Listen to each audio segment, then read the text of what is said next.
Anna Karenina Muhabbatning narxi. Bu sevgi haqida roman. Bu jamiyat bosimiga chidamagan yurak haqida hikoya. Bu Anna Kareninaning fojiali taqdiri.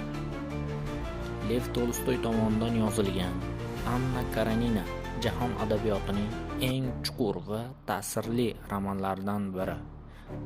1877-yilda yozilgan bu asar xiyonat, axloq va hayot ma'nosi haqida o'ylantiradi.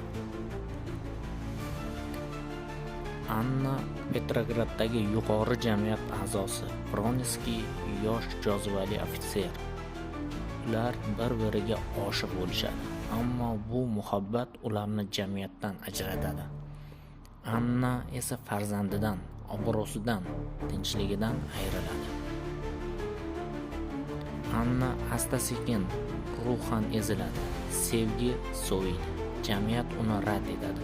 Oxir-oqibat u o'zini poyezd ostiga tashlaydi. Bu sevgi va jamiyat bosimining fojiaviy to'qnashuvi edi. Anna Karenina bizga shuni eslatadi. Sevgi faqat yurak ishi emas. U mas'uliyat, jamiyat va vijdon bilan chambarchas bog'liq. Bu roman inson qalbining eng chuqur qatlamlariga safar etadi. Agar siz ham hayot, muhabbat va ijtimoiy qadriyatlar haqida chuqur o'ylashni istasangiz, Anna Kareninani o'qing. Bu sizni befarq qoldirmaydi. World Literatures kanaliga obuna bo'ling. Biz bilan eng buyuk adabiy asarlarni birga o'rganing.